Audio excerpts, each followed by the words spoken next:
ಸತ್ಯವೇ ನನ್ನ ರೂಪ. ಸುಳ್ಳಿನಲ್ಲಿ ಕ್ಷಣಿಕವಾಗಿರುವಂತಹ ಜಯ ಇರಬಹುದು, ಆದರೆ ಸತ್ಯದಲ್ಲಿ ಶಾಶ್ವತವಾಗಿರುವಂತಹ ಶಾಂತಿ ಎನ್ನುವುದು ಇದ್ದೇ ಇದೆ. ಸತ್ಯವಂತ ಹೆಜ್ಜೆಯಲ್ಲಿ ನಾನು ಸದಾ ಜೊತೆಯಾಗಿ ಇರುತ್ತೇನೆ ಎಂದು ಹೇಳುತ್ತಾನೆ ಶ್ರೀಕೃಷ್ಣ ಪರಮಾತ್ಮ. ಹಾಗಾಗಿ ಶ್ರೀಕೃಷ್ಣ ಪರಮಾತ್ಮನು ಹೇಳಿರುವಂತಹ ಒಂದಿಷ್ಟು ಅಂಶವನ್ನು ನಾವು ನಿಮ್ಮ ಎದುರಿಗೆ ತೆರೆದಿಡುವಂತಹ ಕೆಲಸವನ್ನು ಈ ವಿಡಿಯೋದ ಉದ್ದಗಲಕ್ಕೂ ಕೂಡ ಮಾಡಿದ್ದೇವೆ. ನೀವೇನಾದರೂ ಶ್ರೀಕೃಷ್ಣ ಪರಮಾತ್ಮನ ಭಕ್ತರೇ ಆಗಿದ್ದರೆ ತಪ್ಪದೆ ಈ ವಿಡಿಯೋಗೆ ಒಂದು ಲೈಕನ್ನು ಮಾಡಿ, ಹಾಗೂ ನಿಮ್ಮ ಜೀವನ ಪಾವನವಾಗುವುದಕ್ಕೆ, ನಿಮ್ಮ ಜೀವನದಲ್ಲಿ ಏನಾದರೂ ಗೊಂದಲಗಳು ಇದ್ದರೆ, ನಿಮ್ಮ ಜೀವನದಲ್ಲಿ ಸಮಸ್ಯೆಗಳೇ ಇದ್ದರೆ ಆ ಎಲ್ಲ ಸಮಸ್ಯೆಗಳಿಗೆ ಹೇಗೆ ಪರಿಹಾರ ಮಾಡಿಕೊಳ್ಳಬೇಕು ಎನ್ನುವುದನ್ನು ನಾವು ಶ್ರೀಕೃಷ್ಣ ಪರಮಾತ್ಮನ ಈ ವಾಣಿಯಲ್ಲಿ ಹೇಳುವಂತಹ ಪ್ರಯತ್ನವನ್ನು ಮಾಡಿದ್ದೇವೆ. ಹಾಗಾಗಿ ವಿಡಿಯೋವನ್ನು ಎಲ್ಲಿಯೂ ಕೂಡ ಸ್ಕಿಪ್ ಮಾಡದೆ ಸಂಪೂರ್ಣವಾಗಿ ನೋಡಿ. ಅಹಂಕಾರವೆಂಬ ಮಂಜು ಹೃದಯವನ್ನು ಮುಚ್ಚುತ್ತದೆ, ವಿನಯ ಎನ್ನುವಂತಹ ಬೆಳಕು ಅದನ್ನು ತೆರೆಯುತ್ತದೆ. ನಿನ್ನ ಹೃದಯದಲ್ಲಿ ವಿನಯ ಎನ್ನುವುದು ಇರಲಿ, ಅಲ್ಲಿ ನನ್ನ ದರ್ಶನ ಎನ್ನುವುದು ಆಗುತ್ತದೆ ಎಂದು ಹೇಳುತ್ತಾನೆ ಶ್ರೀಕೃಷ್ಣ ಪರಮಾತ್ಮ. ಪ್ರತಿ ದೊಡ್ಡ ಸಾಧನೆಯೂ ಕೂಡ ಒಂದು ಸಣ್ಣ ಹೆಜ್ಜೆಯಿಂದಲೇ ಆರಂಭವಾಗಿರುತ್ತದೆ. ಇಂದು ನೀನು ಹಾಕುವಂತಹ ಆ ಸಣ್ಣ ಹೆಜ್ಜೆಯೇ ನಾಳೆ ನಿನ್ನ ಯಶಸ್ಸಿನ ದಾರಿಯನ್ನು ತೋರಿಸುತ್ತದೆ ಎನ್ನುವುದನ್ನು ಮರೆಯಲೇಬೇಡಿ. ಖಂಡಿತವಾಗಿಯೂ ಕೂಡ ಇಂದು ನೀನು ಮಾಡುತ್ತಿರುವಂತಹ ಕೆಲಸವನ್ನು ನಿಷ್ಠೆಯಿಂದ ಪ್ರಾಮಾಣಿಕವಾಗಿ ಮಾಡುವುದನ್ನು ಅರಿತುಕೋ. ಅದಕ್ಕೆ ಯಾವಾಗ ಪರಿಹಾರವನ್ನು, ಯಾವಾಗ ಏನನ್ನು ಕರುಣಿಸಬೇಕೋ ಅದು ಶ್ರೀಕೃಷ್ಣ ಪರಮಾತ್ಮನಿಗೆ ಬಿಟ್ಟಿರುವಂತಹ ವಿಚಾರ. ನಾನು ಅಂದುಕೊಂಡಂತೆ ಇಲ್ಲಿ ಯಾವುದೂ ಕೂಡ ನಡೆಯುವುದಿಲ್ಲ. ನೀನು ಅಂದುಕೊಂಡಂತೆ ನಡೆಯುವ ಶಕ್ತಿ ನನ್ನಲ್ಲಿ ಇಲ್ಲ ಪ್ರಭು. ಕೃಷ್ಣ ಕೊಡುವುದೇವ, ಕೊರಗುವಷ್ಟು ಬೇಡವೇ ಬೇಡ, ಸುಖ ಕೊಡು, ಆದರೆ ನಿನ್ನನ್ನು ಮರೆಯುವಷ್ಟು ಕೊಡಲೇಬೇಡ. ಜೀವನದಲ್ಲಿ ಎಷ್ಟು ಬಾರಿ ಬಿದ್ದರೆ ಎನ್ನುವುದಕ್ಕಿಂತ ಎಷ್ಟು ಬಾರಿ ಎದ್ದು ನಿಂತರು ಎನ್ನುವುದು ಮುಖ್ಯ. ಪ್ರತಿ ಬಾರಿಯೂ ಕೂಡ ಬಿದ್ದು ಎದ್ದಾಗ ನೀನು ಇನ್ನಷ್ಟು ಬಲಿಷ್ಠನಾಗುತ್ತೀಯಾ ಎನ್ನುವುದನ್ನು ಮರೆಯಲೇಬೇಡ. ಸೋಲಾಗುವುದೇ ನಿಮ್ಮ ಜೀವನದಲ್ಲಿ ಗೆಲುವು ಎನ್ನುವುದು ಖಂಡಿತವಾಗಿ ಇದೆ ಎನ್ನುವುದನ್ನು ತಿಳಿಸುವಂತಹ ಮುನ್ಸೂಚನೆ ಎನ್ನುವುದನ್ನು ಮರೆಯಲೇಬೇಡಿ. ಇಷ್ಟಪಟ್ಟಿದ್ದೆಲ್ಲ ಸಿಗೋ ಹಾಗೆ ಇದ್ದಿದ್ದರೆ ಎಲ್ಲರೂ ದೇವಸ್ಥಾನಕ್ಕೆ ಏಕೆ ಹೋಗುತ್ತಾ ಇದ್ದರು? ಕಷ್ಟಪಟ್ಟು ದುಡಿದುಕೊಂಡಿದ್ದೆಲ್ಲ ಕೊನೆಯವರೆಗೂ ಕೂಡ ನಮ್ಮ ಜೊತೆಗೆ ಇದ್ದಿದ್ದರೆ ನೋವು ಅನ್ನುವಂತಹ ಪದಕ್ಕೆ ಜಾಗ ಎಲ್ಲಿ ಇರುತ್ತಿತ್ತು? ಇಷ್ಟಪಟ್ಟಿದ್ದು ಕಷ್ಟ ಆದರೂ ಕೂಡ ಸರಿಯೇ, ಕೊನೆಯವರೆಗೂ ಕೂಡ ನಮ್ಮೊಡನೆ ಅನ್ನುವುದು ಎಲ್ಲರೂ ಇದ್ದಿದ್ದೇ. ಪ್ರೀತಿ ಅನ್ನುವ ಪದಕ್ಕೆ ಒಳ್ಳೆಯ ಅರ್ಥ ಸಿಗುತ್ತಿತ್ತು ಅಲ್ಲವೇ? ಅಂಧಕಾರ ಎಷ್ಟು ಗಾಢವಾಗಿ ಇದ್ದರೂ ಕೂಡ ಒಂದು ಸಣ್ಣ ದೀಪ ಸಾಕು ಬೆಳಕು ಹರಡಲು. ಹಾಗೆಯೇ ನಿನ್ನ ಸಣ್ಣ ಪ್ರಯತ್ನವೂ ಕೂಡ ಜೀವನದಲ್ಲಿ ದೊಡ್ಡ ಬದಲಾವಣೆಯನ್ನು ತಂದು ಕೊಡುತ್ತದೆ ಎನ್ನುವುದನ್ನು ಮರೆಯಬೇಡ. ಮೊದಲು ಪ್ರಯತ್ನವನ್ನು ಪಡು, ಆ ಪ್ರಯತ್ನಕ್ಕೆ ಪ್ರತಿಫಲವನ್ನು ದೇವರು ಸಮಯ ನಂತರದಲ್ಲಿ ಕರುಣಿಸಿಯೇ ಕರುಣಿಸುತ್ತಾನೆ. ದೇವರು ಬೆಸೆದಂತಹ ಸ್ನೇಹದ ದಾರಕ್ಕೆ ಬೀಸಿದ ಭಾವನೆಗಳ ಹಾರ, ಭಾವನೆಗಳ ಜೊತೆಗೆ ಪ್ರೀತಿಯ ಪಯಣ, ಎಂದಿಗೂ ಮುಗಿಯದ ಸ್ನೇಹದ ಗಾಯನ. ಎಷ್ಟು ಕೋಟಿ ಹಣ ಇದ್ದರೆ ಏನಂತೆ, ದೇವರು ಕೊಟ್ಟಿರುವಷ್ಟು ಆಯುಷ್ಯು ಮೀರಿ ಒಂದು ಕ್ಷಣ ಹೆಚ್ಚಿಗೆ ಬದುಕುವುದಕ್ಕೂ ಯಾರಿಗೂ ಕೂಡ ಸಾಧ್ಯವೇ ಆಗುವುದಿಲ್ಲ. ಹಾಗಾಗಿ ಜೀವನದಲ್ಲಿ ಇದ್ದಾಗಲೇ ಎಲ್ಲವನ್ನ ಒಳ್ಳೆಯ ರೀತಿಯಲ್ಲಿಯೇ ಸ್ವೀಕರಿಸಬೇಕು. ಇತರರಿಗೂ ಕೂಡ ಒಳ್ಳೆಯದನ್ನೇ ಬಯಸುವುದನ್ನು ನೋಡಬೇಕು. ಕೆಲವರು ದೇವರನ್ನು ಪೂಜಿಸುವುದರಿಂದ ಪುಣ್ಯ ಬರುವುದಿಲ್ಲ. ಉತ್ತಮ ಬುದ್ಧಿ, ಉತ್ತಮ ಯೋಚನೆ, ಉತ್ತಮ ಕೆಲಸ, ಉತ್ತಮವಾಗಿರುವಂತಹ ಮಾತುಗಾರಿಕೆ, ಉತ್ತಮ ವರ್ತನೆ, ಕರುಣೆ, ಅಹಿಂಸೆಯಿಂದ ಪುಣ್ಯ ಎನ್ನುವುದು ದೊರೆಯುತ್ತದೆ. ಮುಂದೆ ಬರುವಂತಹ ಜನ್ಮಕ್ಕೆ ನಾವು ಮಾಡುವಂತಹ ಈ ಜನ್ಮವೇ ಬುನಾದಿ ಆಗಿರುತ್ತದೆ ಎನ್ನುವುದನ್ನು ಮರೆಯಲೇಬೇಡಿ. ಹಾಗಾಗಿ ಏನೇ ಮಾಡಿದರೂ ಕೂಡ ಎಲ್ಲವನ್ನ ಒಳ್ಳೆಯದಕ್ಕೆ ಎಂದು ಪರಿಭಾವಿಸುತ್ತಾ, ಏನೇ ಬಂದರೂ ಕೂಡ ಎಲ್ಲವೂ ನನ್ನ ಜೀವನದ ಒಳ್ಳೆಯದಕ್ಕೆ ಎಂದು ಪರಿಭಾವಿಸಿ ಮುಂದುವರಿಯುವುದನ್ನು ನೋಡಬೇಕು. ಕಬ್ಬಿಣವನ್ನು ಯಾರೊಬ್ಬರೂ ಕೂಡ ನಾಶ ಮಾಡಲು ಸಾಧ್ಯವಿಲ್ಲ, ಆದರೆ ಅದರೊಳಗೆ ಇರುವಂತಹ ತುಕ್ಕು ಅದನ್ನು ನಾಶ ಮಾಡಬಲ್ಲದು. ಹಾಗೆಯೇ ಒಬ್ಬ ವ್ಯಕ್ತಿಯನ್ನು ಬೇರೊಬ್ಬರು ನಾಶ ಮಾಡುವುದಕ್ಕೆ ಸಾಧ್ಯವಿಲ್ಲ, ಆತನ ಮನಸ್ಥಿತಿಯೇ ಆತನನ್ನು ನಾಶ ಮಾಡುತ್ತದೆ ಎನ್ನುವುದನ್ನು ಮರೆಯಬೇಡಿ. ಹೆತ್ತವರ ಮನಸ್ಸನ್ನು ನೋಯಿಸಿ ಗೆದ್ದವರು ಇತಿಹಾಸದಲ್ಲಿಯೇ ಇಲ್ಲ. ತಾಯಿಯನ್ನು ಪೂಜಿಸಿ ಸೋತವರು ಚರಿತ್ರೆಯಲ್ಲಿಯೇ ಇಲ್ಲ. ಇವುಗಳನ್ನು ಅರಿತು ಜೀವನವನ್ನು ಮಾಡುವುದನ್ನು ಮನುಷ್ಯ ನೋಡಬೇಕು. 6 ಅಡಿ ಭೂಮಿಯಲ್ಲಿ 3 ಅಡಿ ಮಣ್ಣು ಹಾಕಿಕೊಂಡು ಬರಿಗೈಯಲ್ಲಿ ಬೆತ್ತಲೆಯಾಗಿ ಹೋಗುವವರಿಗೆ 100 ಅಡಿ ಆಸೆ ಮತ್ತೇಕೆ ಹೇಳಿ? ಸೂರ್ಯನಂತೆ ಹೊಳೆಯುವ ಆಸೆ ನಿಮಗೆ ಇದ್ದರೆ ಮೊದಲು ಸೂರ್ಯನಂತೆ ಹೊತ್ತಿ ಉರಿಯುವುದನ್ನು ಮೊದಲು ಮನುಷ್ಯ ಕಲಿಯಬೇಕಾಗುತ್ತದೆ. ಹುಟ್ಟಿದಾಗ ಮೊದಲು ಕಣ್ಣು ತೆರೆ ನೋಡಿದ ಮುಖವೆಂದರೆ ಹೆಣ್ಣು. ಅತ್ತಾಗ ಕಣ್ಣಿನ ಧರೆಯಲ್ಲಿ ಬರುವಂತಹ ಪದವೆಂದರೆ ಅದು ಹೆಣ್ಣು. ಹೆಣ್ಣಿಲ್ಲದೆ ಹೊನ್ನಿಲ್ಲ, ಹೆಣ್ಣಿಗೆ ಬೆಲೆ ಕೊಡದ ದೇಹಕ್ಕೆ ಎಲ್ಲಿ ಹೋದರೂ ಕೂಡ ಮಣ್ಣಿಲ್ಲ. ಬದುಕುವ ಆಸೆ ಇದ್ದರೆ ನಿನ್ನ ಶತ್ರುಗಳ ಕಣ್ಣೆದುರೇ ಬದುಕು. ಅವರು ನಿನ್ನ ಎದುರು ಸುಳಿದಾಗಲೆಲ್ಲ ನಿನ್ನಲ್ಲಿ ಬದುಕುವಂತಹ ಛಲ ಹೆಚ್ಚು ಎದ್ದೇಳಬೇಕು. ನೀವು ಇದನ್ನು ಅರಿತು ಜೀವನವನ್ನು ಮಾಡುವುದನ್ನು ನೋಡಬೇಕು. ಏಣಿಯನ್ನು ಹತ್ತಿದ ಮೇಲೆ ಒದ್ದು ಬೀಳಿಸುವುದು ಸುಲಭ, ಆದರೆ ಎಂದೆಂದಿಗೂ ಕೂಡ ಮೇಲೆಯೇ ಕೂರಲು ಸಾಧ್ಯವಿಲ್ಲ ಎನ್ನುವುದನ್ನು ಮರೆಯಬಾರದು. ಎತ್ತರ ಹೋದಂತೆ ನಾವು ಜೀವನದಲ್ಲಿ ಮಾನವೀಯತೆಯ ಮೌಲ್ಯವನ್ನು ನಾವು ಅಳವಡಿಸಿಕೊಳ್ಳಬೇಕು. ಸೋತಿದ್ದೇನೆ ಈ ಜಗತ್ತಿನಲ್ಲಿ ಎಂದು ಎಂದಿಗೂ ಕೂಡ ಬೇಸರಕ್ಕೆ ಒಳಗಾಗಬೇಡಿ. ಸೋತು ಗೆದ್ದಿರುವಂಥವರು ಇತಿಹಾಸವನ್ನೇ ನಿರ್ಮಿಸಿದ್ದಾರೆ ಎನ್ನುವುದನ್ನು ಮರೆಯಬೇಡಿ. ಜನಿಸಿದಾಗಲೂ ಎತ್ತಬೇಕು, ನಿನ್ನ ಮರಣ ಹೊಂದಿದಾಗಲೂ ಕೂಡ ಎತ್ತಬೇಕು. ಮಧ್ಯೆ ಸ್ವಲ್ಪ ನಡೆದಾಡುತ್ತೀಯ ಎನ್ನುವ ಕಾರಣಕ್ಕೆ ಅಹಂಕಾರವನ್ನು ಏಕೆ ಪಡುತ್ತೀಯ ಮಾನವ? ಜೀವನದಲ್ಲಿ ಏನೋ ಕಳೆದುಕೊಂಡೆ ಎಂದು ದುಃಖ ಪಡಬೇಡ. ಬದಲಾಗಿ ಮುಂದೆ ಸಿಗುವುದು ಅದಕ್ಕಿಂತಲೂ ಕೂಡ ಹೆಚ್ಚು ಖುಷಿ ಕೊಡುತ್ತದೆ ಅನ್ನುವ ನಂಬಿಕೆಯನ್ನು ಇಡು. ಸಿಗಲಾರದ್ದನ್ನು ಕಾಯುವ ಬದಲು ಸಿಗುವ ಕಡೆ ಹೆಜ್ಜೆಯನ್ನು ಇಡು. ನಿನ್ನ ಹೆಜ್ಜೆ ಬಲಿಷ್ಠವಾಗಿ ಇದ್ದರೆ ಅದರಿಂದ ದೊರೆಯುವಂತಹ ಖುಷಿಯು ದೊಡ್ಡದ್ದಾಗಿಯೇ ಇರುತ್ತದೆ ಎನ್ನುವುದನ್ನು ಮರೆಯಬೇಡ. ಯಾವುದಕ್ಕಾಗಿ ಚಿಂತೆ, ಯಾವುದಕ್ಕಾಗಿ ದುಃಖ? ನಿನ್ನೆ ಇದ್ದಿದ್ದು ಖುಷಿನೇ ಇವತ್ತು ಇಲ್ಲ ಅಂದ ಮೇಲೆ ಇವತ್ತು ಇರುವಂತಹ ದುಃಖ ನಾಳೆ ಇರುತ್ತದೆಯೇ? ಖಂಡಿತವಾಗಿಯೂ ಕೂಡ ಇಲ್ಲ. ಈ ಜಗತ್ತಿನ ಸೃಷ್ಟಿಯಲ್ಲಿ ಯಾವುದು ಕೂಡ ಶಾಶ್ವತವಲ್ಲ. ಈ ಸತ್ಯವನ್ನು ಅರಿತು ಜೀವನವನ್ನು ಮಾಡುವುದನ್ನು ನೋಡಬೇಕು. ಶಾಶ್ವತ ಅಲ್ಲದೇ ಇರುವಂತಹ ಈ ಜೀವನದ ಬಗ್ಗೆ ಅಷ್ಟು ಯೋಚನೆ ಏಕೆ ಹೇಳಿ? ನಾವು ಜೀವನವನ್ನು ಕಟ್ಟಿಕೊಳ್ಳಬೇಕು ಎನ್ನುವುದೇ ಆದರೆ ಬರುವಂತಹ ಎಲ್ಲ ಸಮಸ್ಯೆಗಳನ್ನು ಮೆಟ್ಟಿ ನಡೆಯುವುದನ್ನು ಕಲಿಯಲೇಬೇಕು. ಮಾಡುವ ಪ್ರತಿ ಪಾಪವೂ ಕೂಡ ಸಾಲವಿದ್ದಂತೆ. ಎಂದೋ ಒಂದು ದಿನ ಬಡ್ಡಿ ಸಮೇತ ನಾವು ಕಟ್ಟಲೇಬೇಕು. ಮಾಡುವ ಪ್ರತಿ ಒಳ್ಳೆಯ ಕೆಲಸವೂ ಕೂಡ ಉಳಿತಾಯ ಖಾತೆಯಲ್ಲಿ ಜಮಾ ಮಾಡಿದಂತೆ. ಕಷ್ಟ ಕಾಲದಲ್ಲಿ ನಮಗೆ ಸಹಾಯಕ್ಕೆ ಬಂದೇ ಬರುತ್ತದೆ.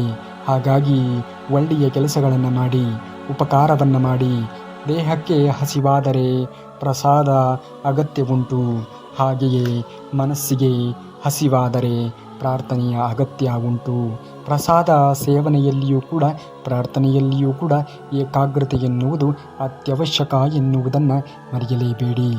ಜೀವನ ಎನ್ನುವುದು ಬಂಗಾರದ ತಟ್ಟೆಯಲ್ಲಿ ಉಂಡು ಬೆಳ್ಳಿ ಲೋಟದಲ್ಲಿ ನೀರು ಕುಡಿಯುತ್ತಿದ್ದವನ ಶವವನ್ನು 3 ಸುತ್ತು ಸುತ್ತಿ ಒಡೆದಿದ್ದು ಕೂಡ ಮಣ್ಣಿನ ಮಡಕೆಯೇ ಹೊರತು ಚಿನ್ನದ ಅಥವಾ ಬೆಳ್ಳಿ ಬಂಗಾರ ಅಲ್ಲ ಎನ್ನುವುದನ್ನು ನಾವು ಮರೆಯಲೇಬಾರದು. ತವರು ಮನೆಯಿಂದ ಬಂಗಾರವನ್ನು ತರುವ ಹೆಣ್ಣಿಗಿಂತ ಸಂಸ್ಕಾರವನ್ನು ತರುವ ಹೆಣ್ಣಿಗೆ ಬೆಲೆ ಕೊಡಿ. ಏಕೆಂದರೆ ಬಂಗಾರಕ್ಕೆ ಬೆಲೆ ಕಟ್ಟಬಹುದು, ಆದರೆ ಸಂಸ್ಕಾರಕ್ಕೆ ಯಾರೂ ಕೂಡ ಬೆಲೆಯನ್ನು ಕಟ್ಟುವುದಕ್ಕೆ ಸಾಧ್ಯವೇ ಇಲ್ಲ. ಜ್ಞಾನ ಎನ್ನುವುದು ದೀಪ ಮತ್ತು ಎಣ್ಣೆ ಇದ್ದಂತೆ. ದೀಪಕ್ಕೆ ಎಣ್ಣೆ ಸುರಿದಷ್ಟು ಪ್ರಕಾಶಮಾನವಾಗಿ ಉರಿಯುತ್ತದೆ. ಬೆಳೆದೇ ಬಿತ್ತದೆ, ಬೆಳೆಯದೆ ಪೈರು ಕಟಾವಿಗೆ ಬರುವುದಿಲ್ಲ. ಬೆವರು ಸುರಿಸದೆ ಸಿರಿ ಕೈಗೆ ಸೇರುವುದಿಲ್ಲ. ಏನೇ ಕೆಲಸಗಳನ್ನು ಮಾಡಬೇಕು ಅಥವಾ ಏನೇ ಯಶಸ್ಸನ್ನು ಪಡೆದುಕೊಳ್ಳಬೇಕು ಎನ್ನುವುದೇ ಆದರೆ ಅದರ ಹಿಂದೆ ಅದರದ್ದೇ ಆಗಿರುವಂತಹ ಶ್ರಮ ಎನ್ನುವುದು, ಸಮಯ ಎನ್ನುವುದು ತೆಗೆದುಕೊಳ್ಳುತ್ತದೆ. ರಾಧೆ ಕೃಷ್ಣನ ಪ್ರೀತಿ ನಮಗೆ ಕಲಿಸುವ ಪಾಠ ಏನೆಂದರೆ, ಅಂತರ, ಕಾಲ ಅಥವಾ ಲೋಕದ ಯಾವ ಅಡ್ಡಿಯೂ ಕೂಡ ಶುದ್ಧವಾಗಿರುವಂತಹ ಪ್ರೀತಿಯನ್ನು ತಡೆಯಲಾರದು. ಪ್ರೀತಿ ಶರೀರದ ಮಿತಿಯಲ್ಲ, ಅದು ಆತ್ಮದ ಶಾಶ್ವತವಾಗಿರುವಂತಹ ಬಂಧ ಎನ್ನುವುದನ್ನು ಮರೆಯಲೇಬೇಡಿ. ಯಾರನ್ನೂ ಕೂಡ ಬಿಟ್ಟು ಕೊಡಬೇಡಿ. ಯಾರು ನಿಮ್ಮನ್ನು ನಂಬಿರುತ್ತಾರೆಯೋ ಅವರಿಗೆ ಎಂದಿಗೂ ಕೂಡ ದ್ರೋಹ ಮಾಡಲೇಬೇಡಿ. ಇದೆ ಎಂದು ಮೆರೆಯಬೇಡ, ಇಲ್ಲ ಎಂದು ಹೊರಗಬೇಡ. ಇದ್ದವನು ಇಲ್ಲದವನು ಹೋಗುವುದು ಖಾಲಿ ಕೈಯಲ್ಲಿಯೇ ಒಂದು ದಿನ. ಇದನ್ನು ಎಂದಿಗೂ ಕೂಡ ಜೀವನದಲ್ಲಿ ಮರೆಯಬೇಡಿ. ನೀವು ಎಲ್ಲರನ್ನ ಮೆಚ್ಚಿಸಲು ಪ್ರಯತ್ನಿಸಿದರೆ ನೀವು ಯಾರನ್ನೂ ಕೂಡ ಮೆಚ್ಚಿಸುವುದಿಲ್ಲ. ಇತರರ ಸಂತೋಷಕ್ಕಾಗಿ ನಿಮ್ಮ ಜೀವನವನ್ನು ನಡೆಸುವುದು ಅಸಾಧ್ಯ. ಇದು ನಾವು ಅರಿಯಲೇಬೇಕು. ತುಳಿಯುವ ಜನರ ಮುಂದೆ ಎದ್ದು ನೋಡು, ನಗುವ ಜನರ ಮಧ್ಯೆ ಜಯಿಸಿ ನೋಡು, ಮೋಸ ಮಾಡುವವರ ಕ್ಷಮಿಸಿ ನೋಡು. ಇರುವುದೊಂದೇ ಜನುಮ, ಇದನ್ನು ಸರಿಯಾದ ರೀತಿಯಲ್ಲಿ ಬದುಕಿ ನೋಡು. ತಂದೆ, ತಾತ, ಮುತ್ತಾತ ಸಂಪಾದಿಸಿದ ಆಸ್ತಿಗಳ ಮೇಲೆ ಮೀಸೆ ತಿರುಗುವುದು ಅಲ್ಲ. ನೀನು ಕಷ್ಟಪಟ್ಟು ಸಂಪಾದಿಸಿದ ಹಣದಿಂದ ಮಜಾ ಮಾಡು. ಆಗ ನಿನ್ನ ಜೀವನ ಎನ್ನುವುದು ಸಾರ್ಥಕತೆಯನ್ನು ಪಡೆದುಕೊಳ್ಳುತ್ತದೆ ಎನ್ನುವುದನ್ನು ಮರೆಯಬೇಡ. ನಾನು ಮೈ ತುಂಬ ಬಟ್ಟೆ ತೊಟ್ಟೆ, ತಲೆ ಬಗ್ಗಿಸಿ ನಡೆಯುವುದರಿಂದಲೇ ನನ್ನ ಅಪ್ಪ ಅಣ್ಣ ತಲೆ ಎತ್ತಿ ನಡೆಯುತ್ತಾ ಇದ್ದಾರೆ ಎನ್ನುವುದನ್ನು ಮರೆಯಬೇಡಿ. ಜೀವನದಲ್ಲಿ ಆಸ್ತಿ ಮಾಡಿ, ಆದರೆ ನಿಮ್ಮ ಕೊನೆಯ ಕಾಲದಲ್ಲಿ ಆರೋಗ್ಯ ಕೆಟ್ಟಾಗ ನಿಮ್ಮ ಮಕ್ಕಳು ನಿಮ್ಮ ವೈದ್ಯರನ್ನು ಸಲಹೆ ಪಡೆಯಬೇಕೇ ವಿನಃ ಲಾಯರ್ಗಳಿಗೆ ಎಂದಿಗೂ ಕೂಡ ಅವರು ಕರೆಯನ್ನು ಮಾಡುವಂತೆ ಇರಲೇಬಾರದು. ಕಷ್ಟಕ್ಕೆ ಆಗದ ಮಕ್ಕಳು, ಬಡತನ ಹಂಚಿಕೊಳ್ಳದೇ ಇರುವಂತಹ ಪ್ರೀತಿ, ತಮಾಷೆ ಸಹಿಸದೇ ಇರುವಂತಹ ಸ್ನೇಹ, ಬೆಳವಣಿಗೆಗೆ ಬಯಸದೇ ಇರುವಂತಹ ಬಂಧುಗಳು, ಗೆದ್ದರೆ ಅಸೂಹೆ ಪಡುವಂತಹ ವೈರಿಗಳು, ಇದ್ದರೆ ಏನು ಹೋದರೆ ಏನು. ರೈತನ 10 ಬೆರಳುಗಳು ಮಣ್ಣಿನಲ್ಲಿ ದುಡಿದಾಗ ಮಾತ್ರ ನಮ್ಮ 5 ಬೆರಳುಗಳು ತಟ್ಟೆಯಲ್ಲಿ ತಿನ್ನಲು ಸಾಧ್ಯ. ದೇವರು ಮನುಷ್ಯರನ್ನು ಸೃಷ್ಟಿಸಿದರೆ ರೈತ ಮನುಷ್ಯರನ್ನು ಜೀವಂತವಾಗಿ ಇರುವಂತೆ ಮಾಡಿರುತ್ತಾನೆ. ಅಂತಹ ರೈತನಿಗೆ ನೀವು ಬೆಲೆಯನ್ನು ಕೊಡುವುದನ್ನು ನೋಡಿ. ಸ್ಮಶಾನದಲ್ಲಿ ಬಿದ್ದ ಬೂದಿಯನ್ನು ನೋಡಿ ಮನಸ್ಸು ಮೆಲ್ಲನೆ ನುಡಿಯಿತು, ಬರೀ ಬೂದಿಯಾಗಲು ಮನುಷ್ಯ ಜೀವನ ಪೂರ್ತಿ ಬೇರೆಯವರನ್ನು ನೋಡಿಯೇ ಉರಿಯುತ್ತಾನಲ್ಲ ಎಂದು. ಇದು ಎಷ್ಟು ಸತ್ಯವಾಗಿರುವಂತಹ ಮಾತು ಅಲ್ಲವೇ? ಅತ್ಯಂತ ಕೆಟ್ಟ ಸ್ಥಿತಿಯಲ್ಲಿ ನಮ್ಮ ಕೈ ಬಿಟ್ಟವರನ್ನು ಮತ್ತು ಅಂಥದ್ದೇ ಸಮಯದಲ್ಲಿ ನಮ್ಮ ಕೈ ಹಿಡಿದವರನ್ನು ಯಾವತ್ತಿಗೂ ಕೂಡ ನಾವು ಮರೆಯಲೇಬಾರದು. ಇನ್ನೊಬ್ಬರನ್ನು ಸರಿಯಿಲ್ಲ ಎಂದು ಹೇಳಬೇಕಾದರೆ ಮೊದಲು ಅದನ್ನು ಹೇಳುವವರು ಸರಿಯಾಗಿ ಇರಬೇಕು. ಅವರು ಸರಿಯಿದ್ದರೆ ಮಾತ್ರ ಬೇರೆಯವರ ಅರ್ಹತೆಯ ಬಗ್ಗೆ ಮಾತನಾಡುವ ಯೋಗ್ಯತೆ ಎನ್ನುವುದು ಇರುತ್ತದೆ. ಗಂಡು ಇಲ್ಲದೆ ಹೆಣ್ಣು ಬದುಕಬಲ್ಲಳು, ಏಕೆಂದರೆ ಹೆಣ್ಣಿಗೆ ಆತ್ಮವಿಶ್ವಾಸ ಹೆಚ್ಚು. ಆದರೆ ಹೆಣ್ಣಿಲ್ಲದೆ ಗಂಡು ಬದುಕಲಾರ, ಏಕೆಂದರೆ ಅವನ ಆತ್ಮವಿಶ್ವಾಸವೇ ಹೆಣ್ಣು ಎನ್ನುವುದನ್ನು ಮರೆಯಬೇಡಿ. ಪ್ರಯತ್ನಗಳಲ್ಲಿ ಸೋಲಾದರೆ ಪರವಾಗಿಲ್ಲ, ಆದರೆ ಪ್ರಯತ್ನಗಳನ್ನೇ ಮಾಡದೇ ಇರುವುದು ಜೀವನದಲ್ಲಿ ದೊಡ್ಡ ಸೋಲು ಇದ್ದಂತೆ. ಹಾಗಾಗಿ ಮೊದಲು ಪ್ರಯತ್ನವನ್ನು ಮಾಡಿ. ನಿಮಗೆ ಸೋಲೋ ಗೆಲುವೋ ತದನಂತರದಲ್ಲಿ ತಿಳಿಯುವುದು. ಸಾಧಕನೊಬ್ಬನಿಗೆ ಸನ್ಮಾನವೆಂದರೆ ಅವನನ್ನು ಸಭೆಗೆ ಕರೆದು ಶಾಲು ಪೇಟ ತೊಡಿಸಿ ಫಲ ಪುಷ್ಪಗಳಿನ್ನಿತರೆ ಅಥವಾ ಸನ್ಮಾನವಲ್ಲ. ಬದಲಾಗಿ ಆ ವ್ಯಕ್ತಿಯಲ್ಲಿ ಇರಬಹುದಾಗಿರುವಂತಹ ಒಳ್ಳೆಯ ಗುಣ ಎನ್ನುವುದನ್ನು ನಮ್ಮ ಜೀವನದಲ್ಲಿ ಅಳವಡಿಸಿಕೊಳ್ಳುವುದೇ ನಾವು ಆ ವ್ಯಕ್ತಿಗೆ ಕೊಡಬಹುದಾಗಿರುವಂತಹ ನಿಜವಾದ ಸನ್ಮಾನ. ಇದನ್ನು ನಾವು ಅರಿಯಬೇಕು. ಬದುಕುವ ದಾರಿ ತೋರಿಸುವುದಕ್ಕೆ ಯಾರು ಮುಂದೆ ಬರುತ್ತಾರೆಯೋ ಇಲ್ಲವೋ ಗೊತ್ತಿಲ್ಲ, ಆದರೆ ಸ್ಮಶಾನದ ದಾರಿಯನ್ನು ತೋರಿಸುವುದಕ್ಕೆ ಮಾತ್ರ ಎಲ್ಲರೂ ನಾ ಮುಂದೆ ತಾ ಮುಂದೆ ಎಂದು ಬಂದೇ ಬರುತ್ತಾರೆ. ಯುದ್ಧ ಮಾಡುವ ಕುದುರೆ ಎಂದಿಗೂ ಕೂಡ ಮೆರವಣಿಗೆಯಲ್ಲಿ ಕುಣಿಯುವುದೇ ಇಲ್ಲ. ಮಕ್ಕಳು ದಾರಿ ತಪ್ಪಿದ್ದಾರೆ ಎಂದು ಕಾಯುವುದು ತಂದೆ ತಾಯಿಯ ಜವಾಬ್ದಾರಿಯಾಗಿದ್ದರೆ ಹೆತ್ತವರು ಎಂದಿಗೂ ಕೂಡ ತಲೆ ತಗ್ಗಿಸದಂತೆ ಕಾಯುವುದು ಮಕ್ಕಳ ಕರ್ತವ್ಯ. ಈ ಕರ್ತವ್ಯವನ್ನು ಅರಿತು ಜೀವನವನ್ನು ಮಾಡುವುದನ್ನು ನೋಡಿ. ಅಕ್ಷರ ಕಲಿತ ವ್ಯಕ್ತಿ ಭ್ರಷ್ಟನಾದರೂ ಆಗಬಹುದು, ಆದರೆ ಸಂಸ್ಕಾರವನ್ನು ಕಲಿತ ವ್ಯಕ್ತಿ ಎಂದೆಂದಿಗೂ ಕೂಡ ಭ್ರಷ್ಟ ಆಗುವುದಕ್ಕೆ ಸಾಧ್ಯವೇ ಇಲ್ಲ. ಪೆನ್ನು ಇದೆ, ಹಾಳೆಯೂ ಇದೆ, ಹಾಗೆಯೇ ಬರುವಂತಹ ಆಸಕ್ತಿಯೂ ಕೂಡ ಇದೆ. ಅಂದ ಮೇಲೆ ಸೈನಿಕನ ಚಿತ್ರ ಏಕೆ ಬರೆಯುವುದು? ವಿಮಾನದ್ದೇ ಬರೆಯಿರಿ. ಕನಸು ದೊಡ್ಡದಾದಷ್ಟು ಜೀವನ ಪ್ರತಿ ಹೆಚ್ಚುತ್ತದೆ. ಜೀವನದ ಬಗ್ಗೆ ಪ್ರೀತಿ ಎನ್ನುವುದು ಹೆಚ್ಚಾಗುವುದು. ಮರೆತ ಮನಸ್ಸಿಗೂ ಸೋತ ಕನಸಿಗೂ ವಿದಾಯ ಹೇಳುವುದೇ ಉತ್ತಮ ಎನ್ನುವುದನ್ನು ಮರೆಯಬೇಡಿ. ಜೀವನದಲ್ಲಿ ಯಾರು ನಿಮ್ಮನ್ನು ಕಡೆಗಣಿಸುತ್ತಾರೆಯೋ ಅವರನ್ನು ಎಂದಿಗೂ ಕೂಡ ಲೆಕ್ಕಕ್ಕೆ ತೆಗೆದುಕೊಳ್ಳುವುದಕ್ಕೆ ಹೋಗಲೇಬೇಡಿ. ತಾವು ಹೇಳಿದ್ದೇ ಸರಿ ಎಂದು ವಾದ ಮಾಡುವವರ ಹತ್ತಿರ ನೀವು ವಾದ ಮಾಡಬೇಡಿ. ಅವರು ನಿಮ್ಮ ಅಭಿಪ್ರಾಯವನ್ನು ಒಪ್ಪುವುದೇ ಇಲ್ಲ. ಅವರ ನಿಲುವನ್ನು ಬದಲಿಸುವ ಯಾರಿಂದಲೂ ಕೂಡ ಸಾಧ್ಯವಿಲ್ಲ. ಇಂಥವರ ಜೊತೆ ಮಾತನಾಡಿದರೆ ಸಮಯ ಮತ್ತು ಸಂಬಂಧ ಹಾಳಾಗುತ್ತದೆ ಎನ್ನುವುದನ್ನು ಮರೆಯಬೇಡಿ. ಒಗ್ಗಟ್ಟೇ ಮನೆಯ ನಿಜವಾದ ಆಸ್ತಿ. ಮನೆಯಲ್ಲಿ ಹಿರಿಯರ ಕೈಯಲ್ಲಿ ನಿರ್ಧಾರ ಇರುವವರೆಗೆ ಮನೆ ಒಡೆಯುವುದಿಲ್ಲ. ಮನೆಯಲ್ಲಿ ಎಲ್ಲರೂ ಹಿರಿಯರಾಗಲು ಪ್ರಾರಂಭಿಸಿದಾಗ ಮನೆ ಒಡೆಯಲು ಹೆಚ್ಚು ಸಮಯ ಎನ್ನುವುದು ತೆಗೆದುಕೊಳ್ಳುವುದಿಲ್ಲ. ಯಾವ ತಂದೆಯೇ ಆಗಲಿ ಮಕ್ಕಳು ಹೊಗಳಲಿ ಎಂದು ಯಾವತ್ತೂ ಕಷ್ಟಪಡುವುದಿಲ್ಲ. ತನ್ನ ಮಕ್ಕಳು ಇತರರಂತೆ ಹೊಗಳಿಸಿಕೊಳ್ಳುವಂತೆ ಆಗಲಿ ಎಂದು ಕಷ್ಟಪಡುತ್ತಾನೆ ಎನ್ನುವುದನ್ನು ಮರೆಯಬೇಡಿ. ಸಹಿಸಿಕೊಂಡು ಹೋದರೆ ನಮ್ಮಷ್ಟು ಒಳ್ಳೆಯವರು ಯಾರೂ ಇಲ್ಲ. ಅದೇ ಪ್ರಶ್ನೆ ಮಾಡುವುದಕ್ಕೆ ಹೋದರೆ ನಮಗಿಂತ ದೊಡ್ಡ ಶತ್ರು ಯಾರೂ ಇಲ್ಲ. ಇದೇ ಈ ಪ್ರಪಂಚದ ಜೀವನ. ಹುಟ್ಟಿದಾಗ ಹೆಸರು ಇರುವುದಿಲ್ಲ, ಬರೀ ಉಸಿರು ಇರುತ್ತದೆ. ಆದರೆ ಸತ್ತಾಗ ಉಸಿರು ಇರುವುದಿಲ್ಲ, ಬರೀ ಹೆಸರು ಇರುತ್ತದೆ. ಉಸಿರು ಮತ್ತು ಹೆಸರಿನ ನಡುವಿನ ಅಂತರವೇ ಜೀವನ. ಈ ಜೀವನವನ್ನು ಅರಿತು ಮಾಡುವುದನ್ನು ನೋಡಿ.